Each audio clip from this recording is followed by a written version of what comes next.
Today on Locked On Phoenix Suns, are the Suns out of the Chris Paul sweepstakes, or is it more or less no to Chris Paul and less Chris Paul saying no to the Suns?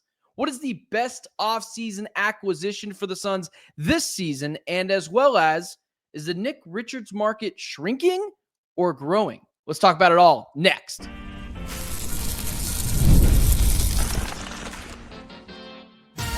You are Locked On Suns, your daily Phoenix Suns podcast, part of the Locked On Podcast Network, your team every day.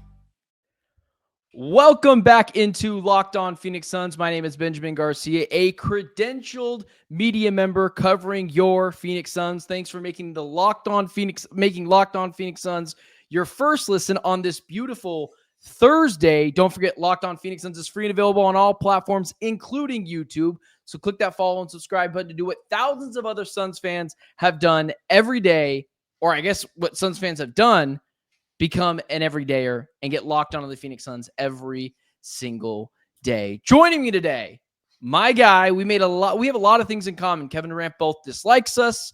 I guess he's my favorite Dodger fan. Is that something that I can say? My God, my guy, John Voita of the Suns Jam Session podcast.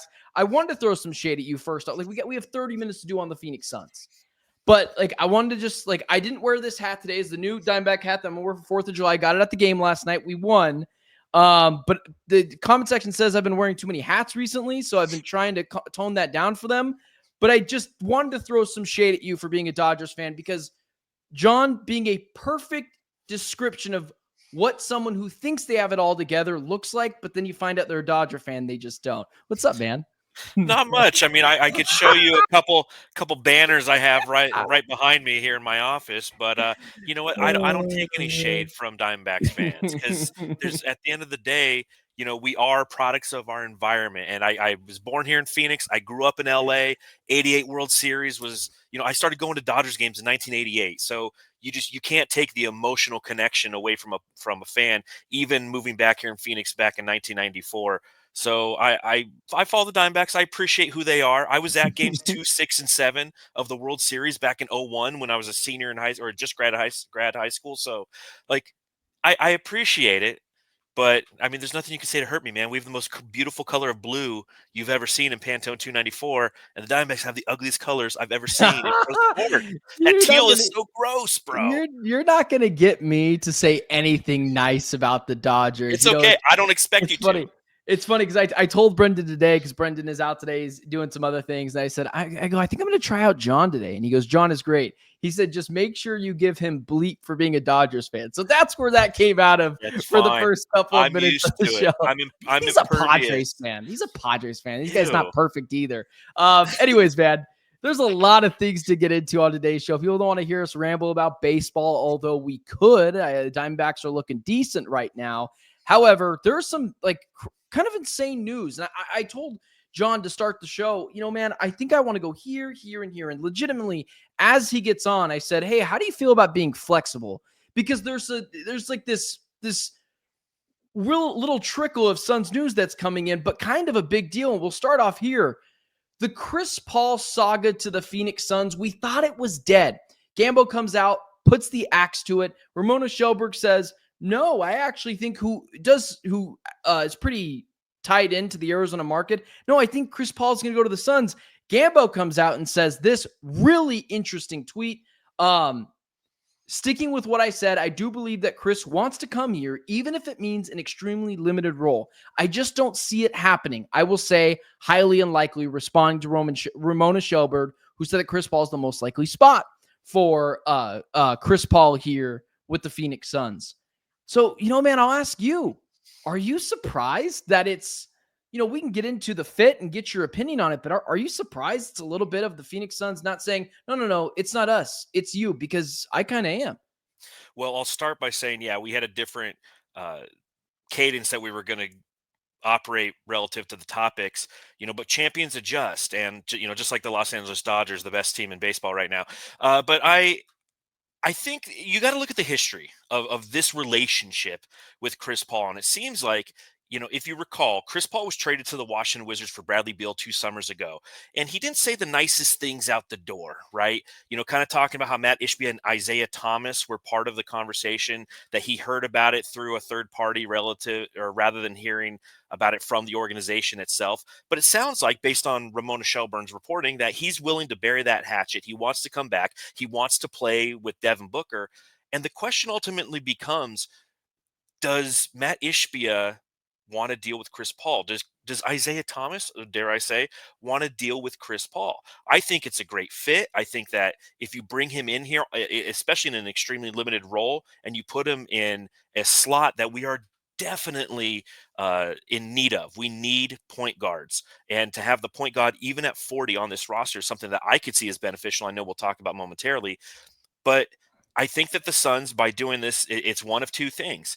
It's Ishbia can't just simply get over the fact that him and Chris Paul kind of had a rocky end to their relationship in their time in 2023, or the team is truly embracing the fact that they want to put their head down, go full steam ahead into more of a youth movement, and bringing somebody like a Chris Paul, even though he's 40 years old and has one of the best minds in basketball, that could ultimately affect the locker room and the development of any player who's going to be on the team.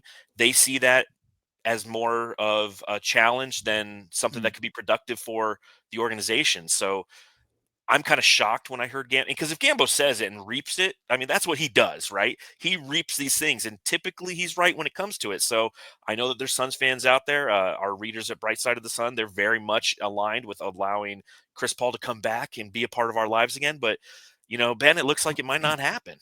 Yeah, I will continue to say, well, I guess I'll go there and then we can get after if it's a good idea or not. But what I think it's more, maybe it's the Matt Ishbia, not wanting to bury the hatchet thing. That's a really good point. I think the Suns like what they saw in Colin Gillespie. Like, that's the side I'm going to take of it. And also, is Chris Paul going to be okay with playing, like Gambo mentioned, an extremely limited role, which it sounds like he is. It's close to home. It seems like he likes that idea. He has a good relationship with Book. But I think the Suns see what Colin Gillespie did last year in a limited role. Like Brendan and I joke about it a lot, that we think Bud was just trying to get fired at some points in the season with how much malpractice that he was treating this roster with. Colin Gillespie should have got more runway. And I also think of it as Colin Gillespie is like the perfect guy to put 12 to 15 minutes out there, because if he doesn't like it, what do I care? He's Colin Gillespie. Go sit your ass down on the bench is kind of my idea of it. But I do think he could add something good to this team. In terms of, would it be a fit here? I totally agree. Chris Paul fits everywhere. Like, I have no issues with bringing Chris Paul back to Phoenix. I just wonder if it's the best use of the Suns roster. He's 40 years old. I want to see this team play with a lot of pace, move the ball up and down the court. I don't want to throw older guys out there who can't run with the younger guys. And how many times last year were you and I sitting next to each other at games being like, okay, so they're down by 10. How much you want to bet by the third quarter they'll be down by 30? Because these younger teams, OKC, the Rockets, would just run up and down these guys, more athletic, more twitchier, and just able to get to the rim better. And they would, fast break points would always be the other team. I just want to see the Suns play with a little bit more pace. I don't know if Chris Paul can still do that. If he comes here, I'll welcome it. I totally get the idea of mentoring them, having them here, Malawatch throwing lobs, kicking it out to guys in the corner. He's still great at that. I will not be upset at all if he comes. However, there's also just this 2021 Suns vibe that I'm ready to leave in the past, where it's just like, guys, she left you. We actually left her. It's been a couple years. No more thinking about what could have been, because I know what happened. They lost in the second round. And the year after that, they weren't one of the best teams in the Western Conference. They were a good team, but it was time to change things up. We went from, why the Suns potentially don't want him here, and people know my side of it. What's your side on the Chris Paul thing? Would he be an awesome fit? Do you want him here? Which kind of your idea there? He wouldn't be an awesome fit for all the reasons that you stated. Again, based on what Jordan Ott said at his introductory press conference, he wants to attack the rim. He wants to play with pace. The key word that he said when he described what the 2025-26 Phoenix Suns is going to be is a team that wins possessions and has more possessions, because possessions equate to points in the NBA, and he understands how that works mathematically. And Chris Paul, I mean, you look at the last time he was with the Suns, we had the 22nd overall pace in the NBA. We were just a slower team because he's a half court player. And now he's, 2 years beyond that. He's now at 40. So from a fit standpoint, relative to what the Suns apparent are trying to accomplish, I don't see it. But again, you look at this as an opportunity to fortify the point guard position, which is so void right now. The only point guard we had, as you mentioned, is Colin Gillespie, and the team does want to give him more of a run. They re-signed him; it's a guaranteed contract. They want him, I assume, to eventually become their TJ McConnell. But you have to have a starter in front of him, and Chris Paul's not that starter. I honestly believe that the way that Jordan Ott and Brian Gregory are molding this team is after the Cavaliers. A lot of comparisons have been made, but you look like Darius Garland, Donovan Mitchell. Those are both smaller guards, but they're combo guards. Neither of them are, would you say, are they a great distributor? But they're both people who know how to attack and put pressure on the rim and are 3-level scorers. So the acquisition of Jalen Green, having Devin Booker, Bradley Beal in that whole situation, having all that around, that's what you're kind of looking towards. And I feel it's almost, as we talk about a retread in Chris Paul, we're almost going to a retread of a conversation that we had when we traded Chris Paul, when we acquired Bradley Beal, when we looked at it, and there's the same situation 2 summers ago. We're like, we don't really have a point guard. Saban Lee is the point guard. So are we going to do, quote unquote, positionless basketball? Like, how many articles am I have to write about positionless basketball this year? Because it appears that that's the approach the Suns are going to take. So why I would like to have Chris Paul around, and I'm normally not one who's big on retreads. The past is the past. Let it be and let it go. I wouldn't mind having him as a part of the roster just because I want that brain back. I want that leader back. But in that same breath, does bringing back Chris Paul as a leader pull some away from Devin Booker? Because you're looking at Devin Booker like, we need you to be the leader now. It's the time. You had CB3. You kind of got muted in the Kevin Durant era, even though if you say that, he'll come after you on Twitter and tell you that you're an idiot and a clown and other words that I'm not going to say on your podcast, but I gladly say on mine about who you are for thinking such a thing. But at the same time, this is Devin Booker's team. He needs to step up and take that next step in his career relative to being a vocal leader who leads by example, but leads with words. And if Chris Paul comes in, that's the characteristics that he has. Maybe that mutes Booker for another year. Maybe the Suns see that. Maybe that's why they're not pursuing him as hard as he's potentially pursuing them. It is kind of interesting. We'll move on, but I think if Devin Booker wanted Chris Paul here, it's very wildly reported that Devin Booker's had a lot of say in this roster. I think if Devin Booker wanted Chris Paul here, he would be here. I'm not saying Devin Booker doesn't want him here. I think that's his guy, and I think he loves Chris, but I think he could go either way. I think it's like, oh, if he's here, awesome, but I'm not really trying to get him here. Of course, he's not going to say that to him. I just think if Booker wanted him here, he'd be here. But the Jordan Ott thing is interesting too. I wonder how much of a say he's like, I don't have anywhere to play Chris Paul in. So that's an interesting spot to go. Okay, Chris Paul might not be here. He actually might not be here. He could be, but we're not sure yet. We do have some offseason acquisitions that have been added to this team that weren't here last year. Who will make the biggest impact? Maybe not the best player, but who will have the biggest impact on winning next year who wasn't on the roster last year? So we'll talk about that next. First, today's show is brought to you by Monarch Money. Monarch Money, ever wish managing your money felt easier with Monarch Money? It can. Whether you're growing your savings or planning a big purchase, Monarch puts you in the driver's seat. It's like having your own personal CFO giving you full visibility and control over your finances. Monarch Money is more than a budgeting app. It's a complete financial command center. You can track all your accounts, investments, and spending in one place. So in addition to managing your money, you're also building wealth. The other day, for some people that know, I was like in between jobs recently, and family was fine, but it did take a second for me and my wife to look through our finances and be like, okay, we got to cut off some things that we don't need. And we realized, holy cow, we pay for this subscription service and this subscription service and this subscription service, and we don't even use them. With Monarch Money, we wouldn't have had that issue. It would have been able to help us save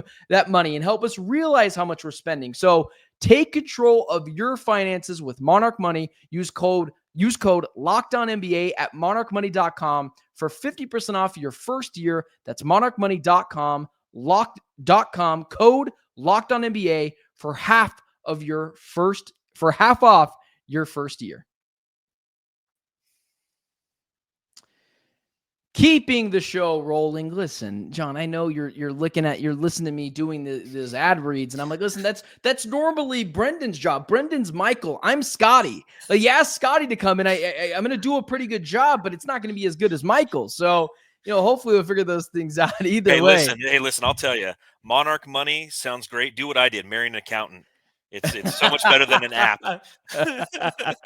Listen, man, our guys over at Monarch Money get it done right. I've been using it for a while. Your own personal CFO, you got to be using Monarch Money. It saved me money, and it will save you money. Give your wife a break. Download Monarch Money, a beautiful sponsor of Locked On Phoenix Suns. All right, John, we have a Chris Paul, obviously not going to be here, but we have multiple other players who are here this year. I'll let you take the floor first.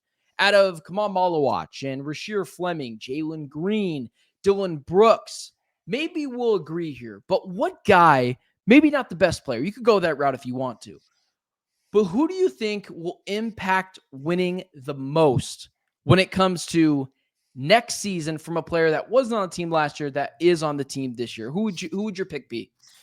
You'd like it to be Kamal Malawatch, right? Because it's showcasing that this 18-year-old is making a jump. We're winning because of him, but that's just not how the NBA works, right? It's, people pine for getting draft capital to make draft picks because they want to have that flexibility and that hope. And I think that it's been nice over this past week to feel hope again by having a draft class coming in that is going to be exciting. And I feel like an upgrade over even last year's draft class in Ryan Dunn and Oso Ighodaro. But I just think that culture is so important to what the Suns need to do to be successful moving forward.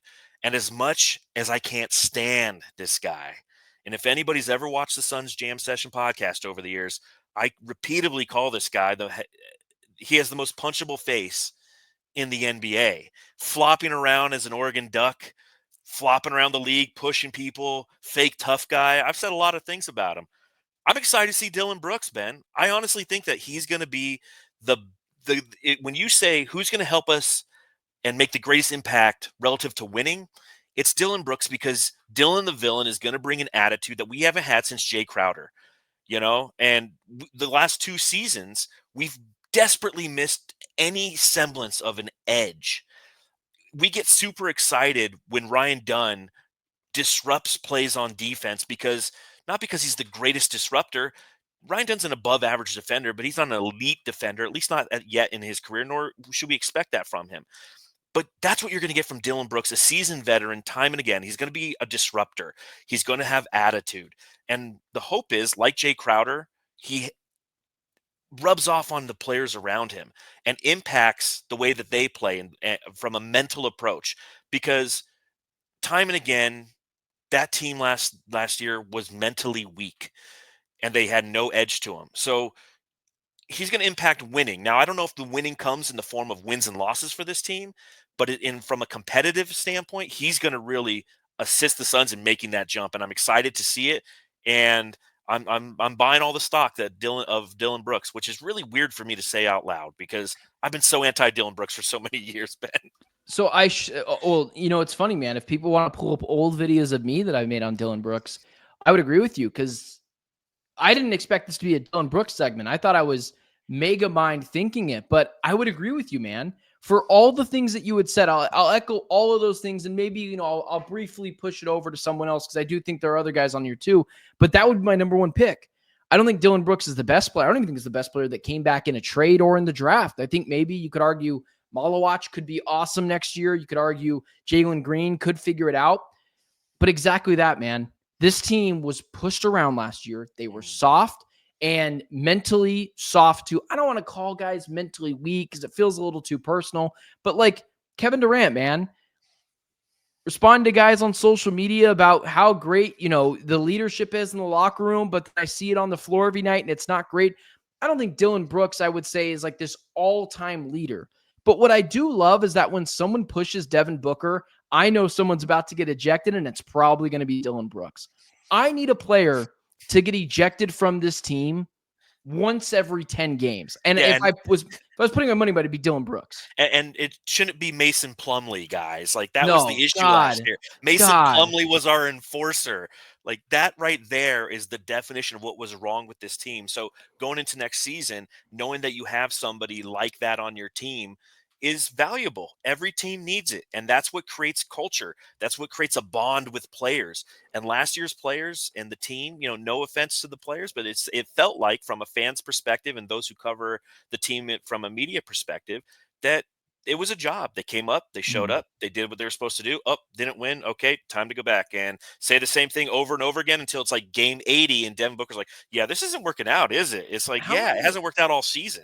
I mean, man, how many times did you and I on your show or on my show, or jokingly in the press box, where you and I'd be like, do we even need to watch this game? We can just talk about, I already know how they're going to lose. Oh And yeah. so part of it is that mental edge I think Dillon Brooks is going to bring to this team. But like, if you want to talk about who like the best player could be, like impact winning, just because we both mentioned Dillon Brooks, I got to be honest with you, man. I'm still highly skeptical about Jalen Green's fit with Devin Booker. I still wonder how that's going to be. I think he's a good player, like on his own. Like, I think he can be a good player. Little inefficient, yes. Did I want him here? Probably not. I just don't know if he's going to blossom in his role here where he could somewhere else, because it's just not a great fit here. So I don't know even know if I would go that. I'm buying a lot of stock in Kamal Malawatch, I man. am too. I'm buying a I am lot of too. stock. That was my number one guy who I was hoping could fall to the Suns. Turns out Rich Paul was doing us favors in the back and making handshake deals to get him to the Suns. But Suns have needed a true lob threat. He's going to get lost at times. He's 18. I expect that. But for a guy that I project to be Rudy Gobert levels of defensive, but I think potentially even better, and people are like, oh, how could you say that? The guy moves better. He's He's quick. not. He gets switched on guards. Like Rudy Gobert gets switched on guards. I remember Chris Paul used to take the guy to the rack. This guy's going to get switched on to guards, and like even if he does get a little, he's got a 7'6" wingspan. Like, it's not going to be easy for you to be able to just run by that guy. So that'd be another guy that I'd kind of highlight. But overall, Dillon Brooks is someone who I think is going to impact winning at a really high clip. Yeah, I agree on Kamal Malawatch, and I think we're all super excited because, on a day, we're recording this on Wednesday to publish Thursday, but on the day where DeAndre Ayton ends up with the Los Angeles Lakers, it's one of those situations where you're just reminded of how disappointed you were with how that project went, because he had all the physical tools to be great, but he didn't have the attitude that you need to be great. He didn't have the edge. And it appears, and I know it's early, and this is the hopeful Suns fan in me that says this, it appears that he does have that edge, that he has that humility, that he doesn't, when he gets interviewed, say, hey, I just want to get to my next contract. He says, Dominating.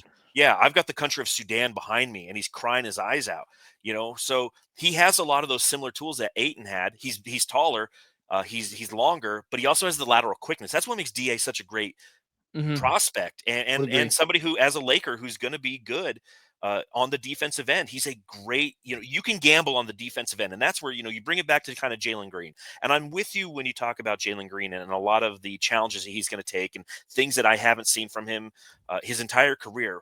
But I know that in these situations, Jalen Green and Devin Booker, from a defensive standpoint, they can gamble a little bit more on defense because they know that Kamal Malawatch in certain lineups is going to be standing behind them, that Rasheer Fleming in certain lineups is going to be standing behind them, that Ryan Dunn, Dillon Brooks, those guys are going to be behind them.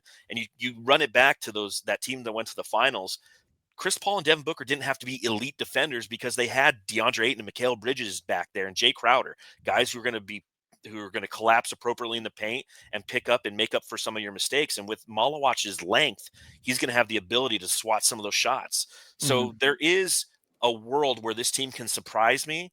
I don't have very high expectations going into next year relative to wins and losses, but there's a world where this team can surprise me. And who knows, maybe Jalen Green does make that next step. Maybe Devin Booker is doing a little kind of, nudging Ishbia, nudging Brian Gregg, like, listen, we don't want Chris Paul here. I want to be the mentor to Jalen Green. I don't need Chris Paul to do that, because he's a young shooting guard like I was once in the league, and maybe I can give him some advice, and he can be my project.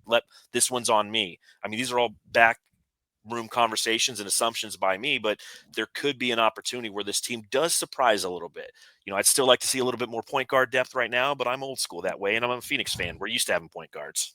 From one Phoenix Suns big man to another potential ex Phoenix Suns big man, one ex Phoenix Suns big man to one potential ex Phoenix Suns big man. We'll get to Nick Richards and his market. Is it shrinking next?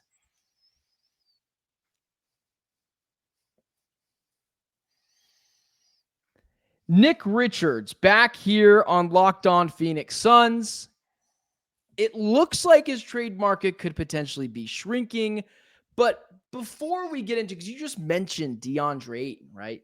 DeAndre Ayton, first off, all those good attributes he had in one playoff run, which is why when the Lakers fans who I've been messing with all day long, because I put something out that basically was like, listen, you want Nick Richards? You sent Dalton Knecht once already for a former Charlotte Hornets big man, and you sent a lot. You sent 2 picks, 1 pick and another pick swap, both unprotected, I might add. So don't try to tell me Dalton Knecht is now super untouchable, which it was like, I would be surprised if they got Dalton Knecht back. I'm not trying to be that guy. However, it was hilarious to me to see Lakers fans be like, how dare you put out an unrealistic trade? By the way, would you take Devin Booker for Austin Reeves and Rui Hachimura and a first-round pick? Would you do that? No. It's like part of it was like fun, like poking fun at them, but also like the Suns have all the leverage here. I guess I would start it with this. Do you think the Nick Richards market is shrinking? And is that really even a bad thing for the Phoenix Suns? It's not like getting rid of him goes under the second apron. That's something I have to continuously throw out there. Cut him, get rid of him. You're still in the second apron. It arrives all the same. So I'll let you take it from there. Yeah, I don't think there was much of a Nick Richards market to begin with. There's 2 or 3 teams out there that need a center. He's a backup center. We found that out last year. He's a great backup center. I'm a big Nick Richards fan. But as you watch the season progress last year, you're like, man, it'd really be nice if we had if he was coming in off the bench, because he's ideal for that. I think he's kind of past the development stage of being somebody who's going to continue to get better. He kind of is what he is, and I think that, NBA graveyards are filled with names and players, names of players who are big men who just didn't figure it out. Right. And, he's in a situation where he has some of it figured out. So he is somewhat an option that teams could look at. But I don't think there's much of a market for him, especially when you talk about it from a Suns perspective, because he only makes $5 million a year. So, what's the benefit of the Suns getting off his contract? As you mentioned, Ben, it doesn't get the Suns out of the second apron. Anything that we trade has to be $5 million or less. So we're not going to, Dalton Knecht actually works from a math perspective, but anything we can't take back more than we send out. So what's the point in trying to trade off Nick Richards for something, a $5 million point guard? I don't know. I like having that third center there, considering how injury prone Mark Williams is, and the fact that you have a rookie who we're very high on, but you have a rookie as your backup center in this situation. So I don't know if there's much of a market, because he just doesn't. If he made $15 million a year, $10 million like Royce O'Neal, I'd say that there's much more of a market that benefits the Suns. But I don't see a lot of teams that are interested in a center that could give us back something that we actually would want back in return. Yeah, man. I literally, as you're saying that, I'm getting texts from multiple people, because the Lakers just got DeAndre Ayton. And honestly, I would rather have Nick Richards than DeAndre Ayton if I was the Lakers, because I never have to question if he's going to play hard. In fact, so many times with Nick Richards, I was like, hey, buddy, just tone it back a little. I took a lot of freaking flack on this show because the Suns traded for Nick Richards, and I said, for what the Suns have, yeah, absolutely. He's better than what the Suns have. But guys, let me just throw out a caveat, and this is where I sometimes get in trouble of, he was the second best center on the Charlotte Hornets. Exactly. You're asking him to come save you. I like him as a backup guy, but Nick Richards, here's what I like. If you could get 2 second-round picks out of Nick Richards, which I do think is plausible, I would do it because of what the Suns have recently showed they can do in the second round, moving up. They're really good at the wheeling and dealing. I want to have more ammunition for that. But I do kind of like the insurance for Nick Richards behind Mark Williams. But I don't want Nick Richards clogging Kamal Malawatch's minutes. I want Kamal Malawatch out there a lot to screw up, to figure out what it's like to play in the NBA. Because next year, when I think the Suns could be a destination for some teams, if the Suns season goes better than I think it will go, from what it did last year, I need him to be ready to play next year. Now, is he still going to make mistakes? He'll be 19 years old. Yes, he's going to still make mistakes. But I need to get a lot of those out now. So I see the benefit of trading Nick Richards. I want the ammunition to be able to trade back and forth in the NBA draft like they continue to do.